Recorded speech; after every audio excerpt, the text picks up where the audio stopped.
Union Communications Minister, Mr. Jyotiraditya Scindia, who also has turned model, promoting his new ministry, the Ministry of Northeast, and you're actually now promoting their textiles, fashion garments, and that's a new role for you.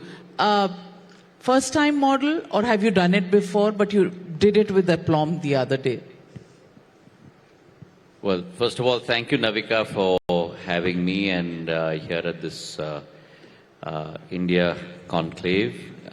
It's always a pleasure to be a part of your show. I must also congratulate you in terms of putting up a wonderful venue here at Bharat Mandapam. And funnily enough, this was exactly the venue where we hosted initially our International Telecommunications Union Conference 5 months ago, where we had delegates from across 150 countries, almost 5,000 delegates, the largest ITU conference in the history of the ITU. And also the same site where we had the Ashtalakshmi conference, the Mahotsav. And the whole idea of the Ashtalakshmi Mahotsav was to really exposition the capability of the Northeast, not only on a national scale, but on an international scale. Our 7 sisters and Sikkim, our 8 states, have a tremendous repertoire of capability, from arts, crafts, horticulture, floriculture, agriculture, industry, hydropower, across the board. And I think with the Prime Minister's sankalp of really making the Northeast the growth engine of India and the transformation that's taken place, to be really be able to expose the rest of the world to that opportunity, if you will. And handloom forms a very important integral part of it, both with eri silk, which is the ahimsa silk, as well as muga silk, which is called the golden silk.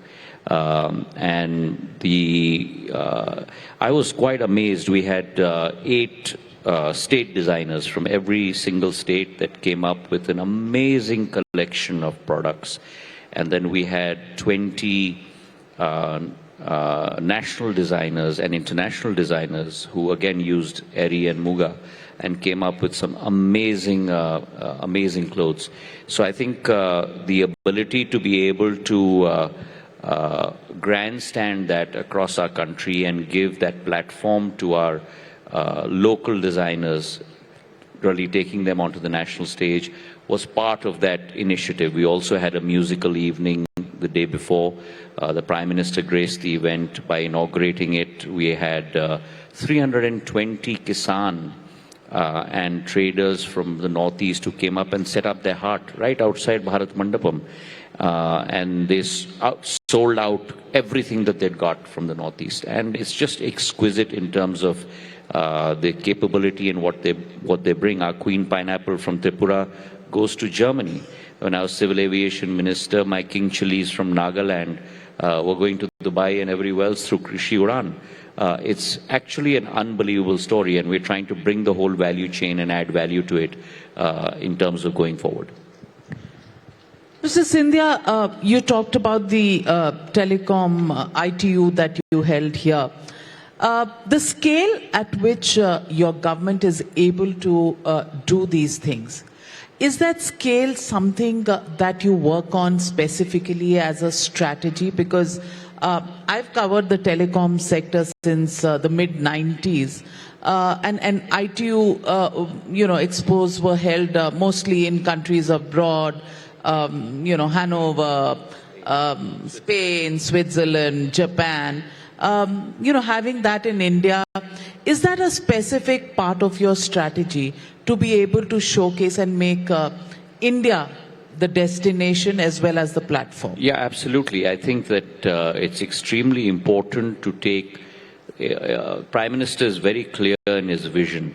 As we move from our Amrit Kal to our Shatabdi Kal, and the goal is to have a Viksit Bharat, The goal is to have an Atmanirbhar Bharat, and the goal is to have Bharat as a Vishwa Guru.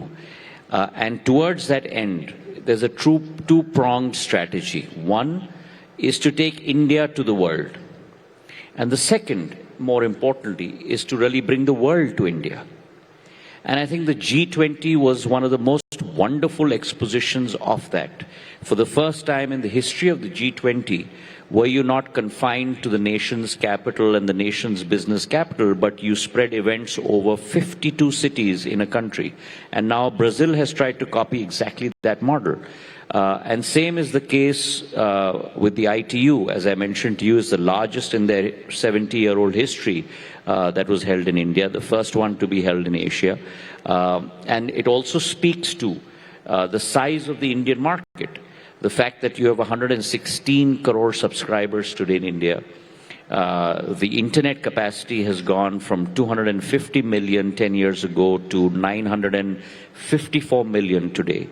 Broadband, which is greater than 2 GB, has grown from 60 million subscribers to 920 million subscribers. That's the scale that India has gone through. The amount of data that each individual one of us in this room and outside consumes has gone from less than 1 GB to 20 GB per month. And at the flip side of the story, the costs, it used to cost 51 paise per minute for a voice call. Today it's 3 paise per minute. 1 GB of data used to cost 280 bucks. Today it's 9 rupees and 18 paise. So costs have come down 97%. The size of markets have grown 20x. And India today has become a huge highway of communication. And communication today, and I was talking to Navika prior to coming into the session, is no longer an instrument and a box that we use for communication. It's become a part of life. Everything we do in our life today is centered around this dabba, this box. The way we bank, the way we purchase, the way we buy insurance, the way we buy goods, the way we talk to each other, the way we converse. And so it's become an integral part of how a human being lives their lives. And therefore providing that opportunity to 140 crore people so that they can blossom is the target that we've set for ourselves in government. Absolutely. And with the digital payments platforms, it's changed completely the way. Let me give you a little bit of a vignette of what that means. So in India today, you have per month close to 16,000 crore transactions that happen on the digital system. $280 billion worth. So the number of transactions are 16,000 crores. The dollar value is 280 billion, which means that on an annual basis, you're talking about upwards of $3.5 trillion. 46% of the world's digital transactions today happen in India. So when we talk about the fact that India is becoming a Vishwa Bandhu, this is one of the contributions that today we can make to the world. I was in Germany 2 weeks ago, and we talked about the digital capability of India. And countries like Germany, countries like Japan, we are way ahead of them in terms of transacting on a digital superhighway. And the UPI stack, our digital public infrastructure, during COVID days, our COVID application, even in countries like, in cities like New York City and in London, doctors were writing down on a piece of paper who's received a vaccine on which day to keep as your record. In India, on your phone, you were getting a digital certificate. That's where India has reached today. And that's our forte. And that's something we can take to the world. And that's where our soft power comes in as well. Because India does not grow at any other country's expense. India grows and makes the world grow with it. Absolutely. But let me ask you, the telecom sector has seen a few hiccups and roadblocks in the past. Let's begin with, spectrum auctions. We remember the UPA days of the 2G spectrum scam, which was at one level a zero-sum theory, at another level it led to cancellation of licenses. We're back to a situation where you've come out of the auction regime, which was supposed to ensure transparency and maximization of government revenue. Is there a thought behind this? Are you not worried that the same charges of giving this on a discretionary basis will rise again? Because this time the man demanding it was Elon Musk. It's kosher to give auction without, spectrum without an auction. So I'm glad you asked that question, and I think it's important that we understand the science behind spectrum, frequency, airwaves. So there's a very distinct difference between terrestrial networks and non-terrestrial networks. As far as terrestrial networks are concerned, when you're auctioning spectrum at a much lower frequency, that spectrum can be used by a single person, entity, corporation, or whatever. And therefore, that it is possible for you from an engineering standpoint and a physics standpoint to auction it. Because I can allot it to a Navika, or I can allot it to X or Y or Z, and no one else can use that frequency of that spectrum apart from you. When you get into satellite spectrum, so MEO, LEO, satellite spectrum, that spectrum is a shared spectrum. That spectrum at that height, at that level, cannot be allocated to a single person. So the question is, there is a scientific argument and then an economic argument. How can you auction something that is shared? You can only auction something that is committed to a certain individual. So satellite phones, for example, you have to point your antenna, and that's when you get the signal, and it keeps shifting. And so therefore that spectrum is shared, number one. Number two, if you look at across the world, every single country across the world, because of its physics principle, satellite spectrum is always administratively assigned. There is no country in the world which auctions satellite spectrum, because it's physically impossible to auction it. Third, this is something that has been debated ad nauseum and has been passed by Parliament. The Telecom Act that was passed in November of last year very clearly in its first schedule says, because of these very reasons, that satellite spectrum will be administratively allocated. Now, that's the regulatory process. Now you bring in the economic argument. How will you administratively allocate it? That pricing is not going to be on a FIFO basis. First in, first out, first come, first served, none of this stuff. It's going to be decided by the Telecom Regulatory Authority. We have a TRAI, we have a regulatory authority that assigns a price for that spectrum. That authority will assign that price. And based on that, the spectrum will be assigned to everyone that procures a license. We have today two parties that have a license in India. We have OneWeb or Bharti, and we have Reliance that have a satellite license. So whoever comes in, and India's doors are open for everyone, and complies with the requirements of the license, will certainly be given a license, and then separately be given the spectrum at the TRAI decided price, which TRAI will, in its best judgment, come to a conclusion on. But Indian companies were opposed to this policy. Clearly, they probably felt that this was not the best way and put the Indian companies at a disadvantage. So couple of things. One, technology like the screen that you have in front of you is ever moving. and it moves at a very fast clip. What is prevalent and what you deem is the needed technology may change tomorrow, number one.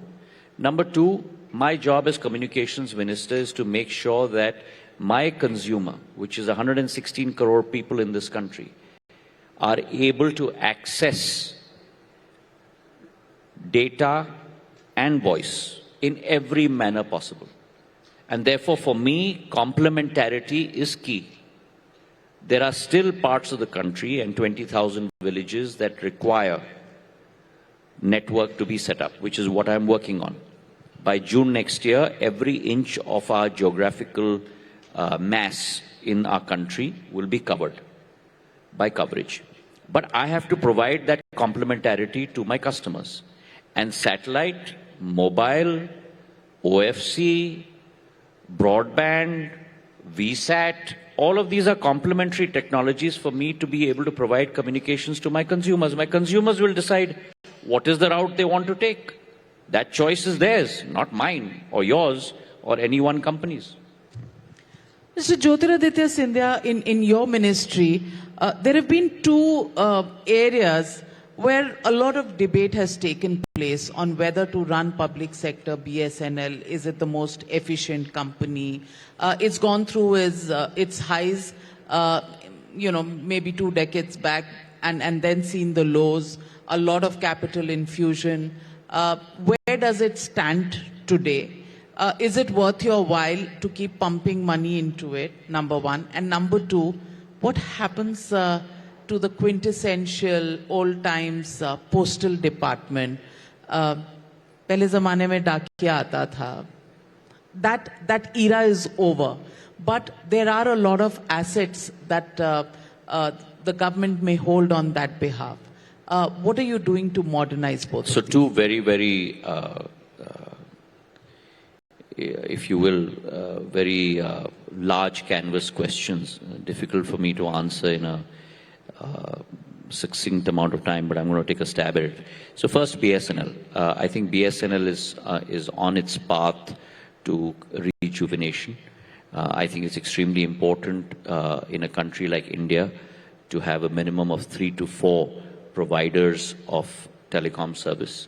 And whether it was in my earlier avatar as civil aviation minister, that was my key push, that I must have 3 to 4 players in the civil aviation space. And similar here in the telecom space. The government certainly has done a lot for BSNL, but I think BSNL is now standing back on its own 2 feet. Just to give a little bit of an idea of where we are today, in the last 3 to 4 years, our revenues have increased by roughly about 12% to about 21,000 crores.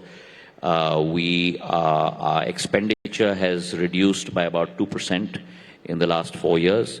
We are now EBITDA positive, which means we're making operating profits since 2021, which is when the revival packages were brought in place.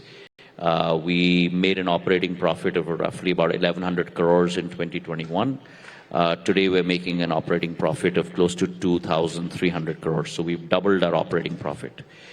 In terms of number of subscribers, we've been a little late in the game in terms of 4G, and purposely so, because the choice in front of us when 4G technology came in was either we, like everyone else, adopt foreign technology and bring in their core and bring in their radio access networks and put up their BTSs, or we go down the hard route, which is the Atmanirbhar route. And Prime Minister was very clear that if we want an Atmanirbhar Bharat, we must have our own 4G technology hardware and our own 4G technology stack. And I'm very glad to report to you today that we've not only built out our own 4G core through CDOT, which is a government PSU, but we've also built out our own 4G RANs through Tejas, which is a private sector Indian company. And the SI, the system integrator we have in place, is also TCS. So it's a fully holistic Bharat-India solution.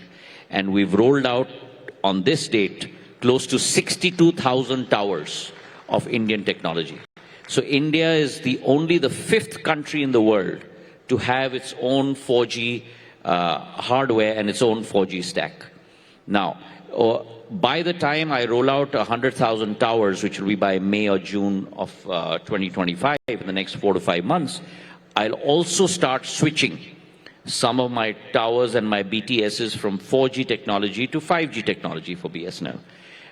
So we are well on the way of doing that.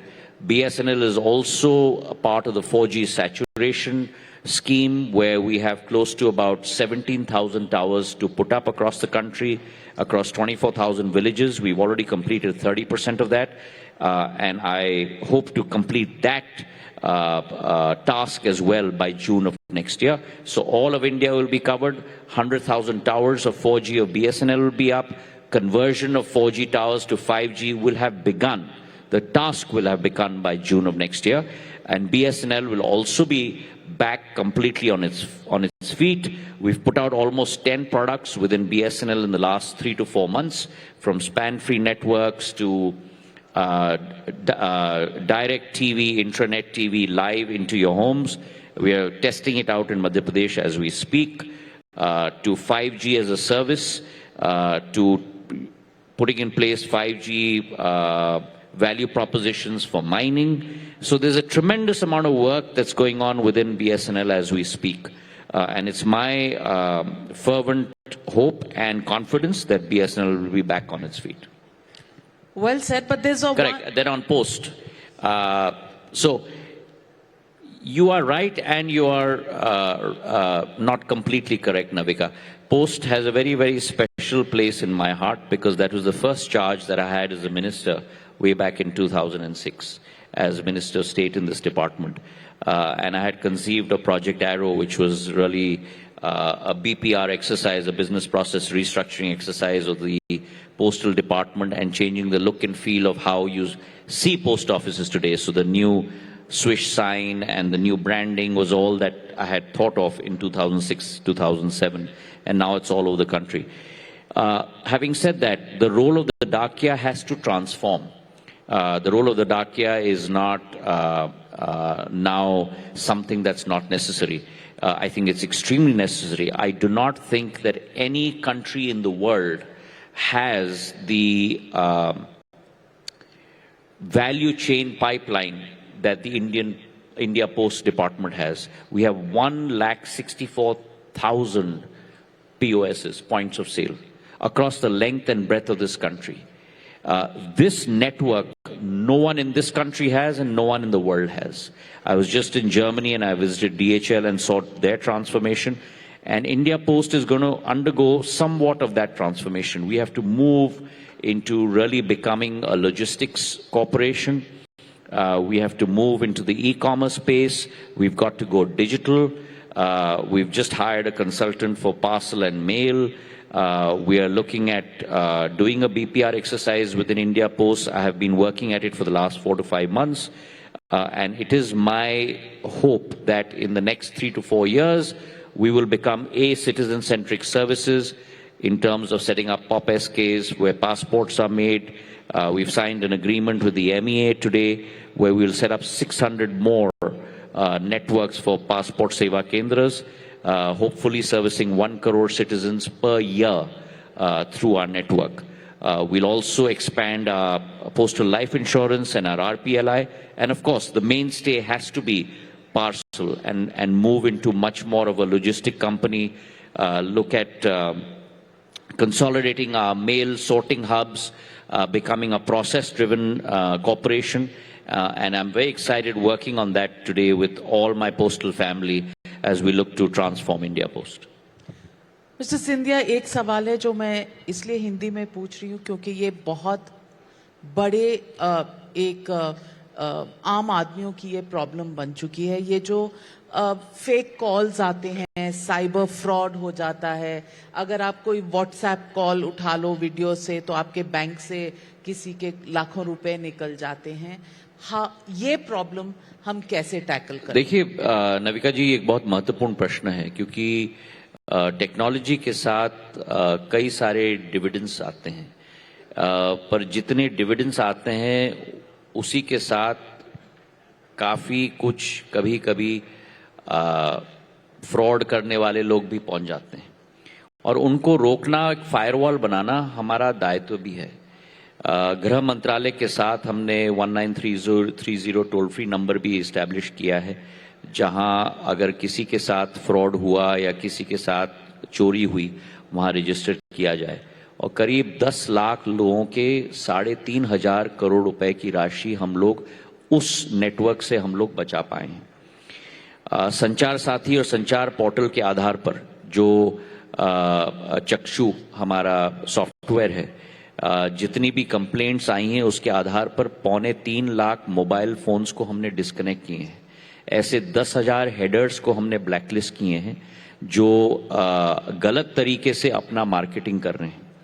और जो आपके phone पर +91 का call आता है, जो actually देश का कॉल नहीं है लेकिन विदेश से कॉल आ रहा है, पर वो +91 के रूप में अपने आप को मैस्करेड करके आपके फोन पर पहुंच रहा है, तो उसके लिए हम लोग ने एक fraud detection system software DOT ने अपने आप नवाचार करके उसकी शुरुआत की है, जहां एक दिन में हमने 1,35,00,000 कॉल्स को हमने ब्लॉक किए हैं देश में आने के अंदर से।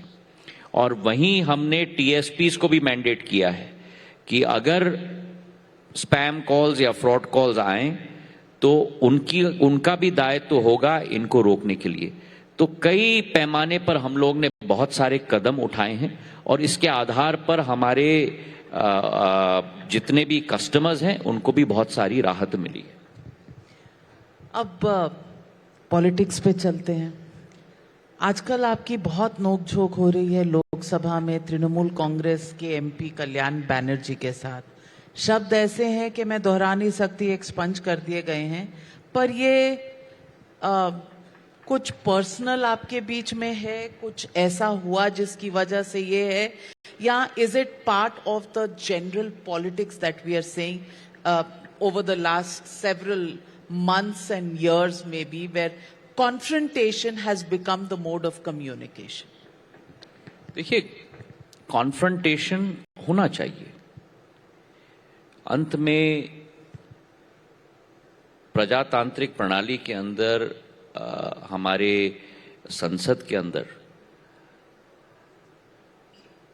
पक्ष और विपक्ष के बीच में मतभेद होने चाहिए और ये प्रजातंत्र में जरूरी भी है। मतभेद होना चाहिए लेकिन मनभेद नहीं होना चाहिए।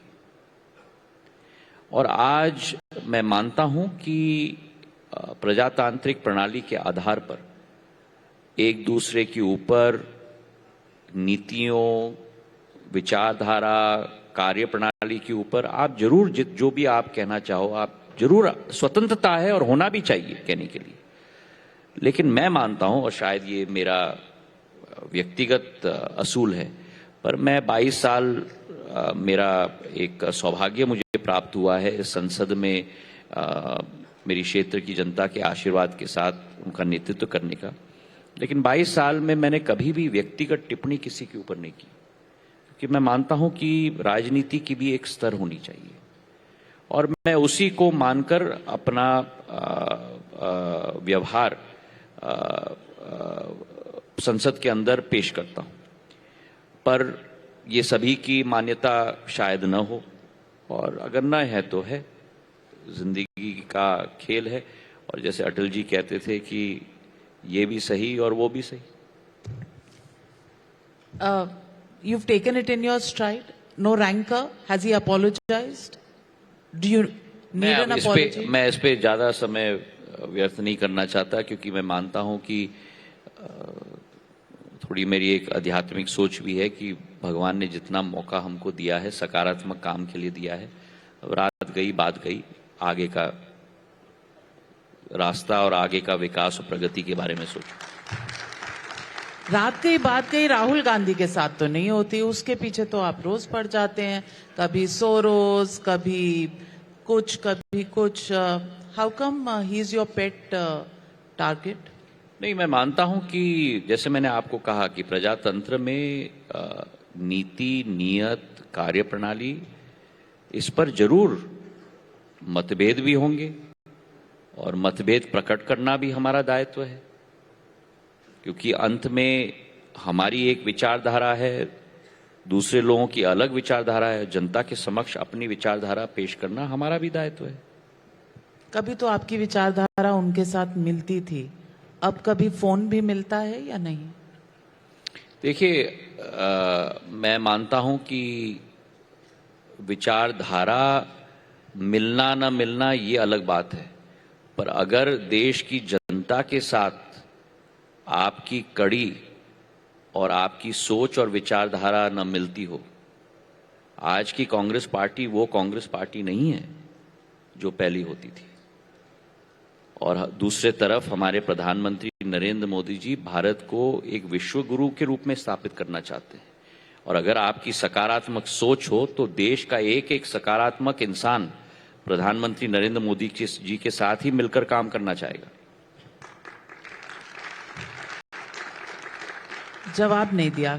कभी फोन किया कांग्रेस पार्टी छोड़ने के बाद, कभी मुलाकात हुई? देखिए, मैं फोन किया न किया ये मेरा दायित्व, मेरी कार्यप्रणाली, जो मेरी भूमिका है, जो मेरी जिम्मेदारी है, उस पर मैं चर्चा करूंगा। Well, on that note, when Jyotiraditya Scindia says no, he's not getting into that space, it is a no. But for sharing your views, Jyotiraditya Scindia, and speaking freely, frankly, and talking about the growth story of India and the miles that we still have to cover. Thank you very much for joining us here at this big platform of the 10th edition of the India Economic Conclave. It's been a decade. Wow. Congratulations. Thank you very much. Thank you. And many thanks for your presence here. Thank you, Honorable Minister, for your valuable insights.